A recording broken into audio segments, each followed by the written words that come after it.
What's going on, guys? Welcome to the Fantasy Addiction Network. Today we're going to be breaking down Rashad Ross, the wide receiver for the DC Defenders, giving you guys an overview of what we expect to see of what he can do from a fantasy perspective in 2020. But hey, if you guys are looking for XFL fantasy and news every single day, hit that like and subscribe button. We're going to be posting stuff throughout the season, keeping you up to date on all the latest breaking news around the XFL. But anyway, not going to waste any more time. Let's get started right away. Alright guys, so as we said, we're breaking down Rashad Ross, who should be a premier receiver in this league. I'm super excited.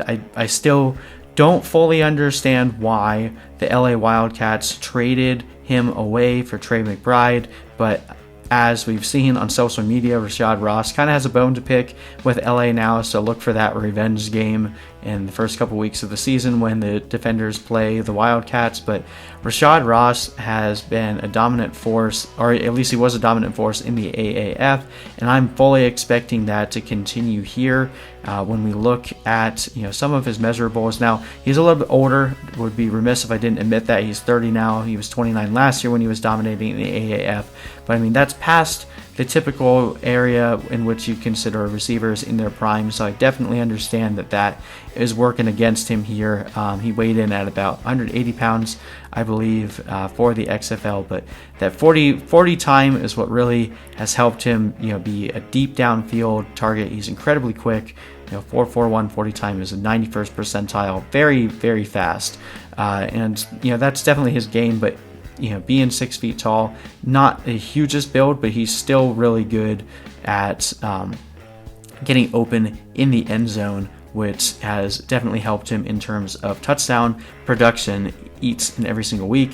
When we look at his college stats, only had 2 years in Arizona State. He played, both years he played, every single game, was never really too involved from a reception perspective. We'll focus in on his senior year, 37 receptions, 610 yards, but still that 16.5 yard average. Definitely a deep downfield guy, 6 touchdowns as well. And when we look, as we said, in the AAF, which is the most recent time that we've seen him play professionally, held around for a few years in the NFL, and then last year in the AAF, led the league with 7 touchdowns. Also had the second most yards outside of only Charles Johnson, 36 receptions, 583 yards, 16-yard average. Again, just an incredibly high average.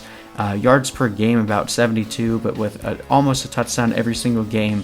Rashad Ross was definitely one of the, if not the most valuable players in the AAF, and I look for that to continue because he gets to play for a tremendous team with a great quarterback in Cardale Jones, a great supporting cast around him with other good receivers, running backs, and tight ends. Honestly, the biggest concern for the DC Defenders right now is they're just so talented on the offensive side of the ball, is how many targets will there be to go around. And I definitely am, a bit concerned about that in terms of Rashad Ross. When he was going to be on the LA Wildcats, I thought that he was going to have a bit more of a target share, but overall I think his dominating play in the AAF has shown that it really doesn't matter. I think he's going to end up continuing to be one of the better players in the XFL. He has that seasoned veteran mentality around him, and I do think that it's going to end up being a battle between Rashad Ross, Mikael McCain, and Sammy Coates to see who will be the best receiver for fantasy in the XFL. But I wouldn't fault you at all if you thought that Rashad Ross was going to be the number 1 receiver in the XFL, because he's done it in the AAF, and I think he can definitely do it again here. But anyway, thank you guys so much for watching. If you're looking for fantasy rankings to see how I have all the receivers and all the players ranked, click that link in the description or go to fantasyaddictionnetwork.com. And hey, if you guys are looking for daily XFL fantasy and news, click that like and subscribe button. We'll be posting stuff throughout the entire season. But anyway, thank you so much for watching, and we'll see you in the next video.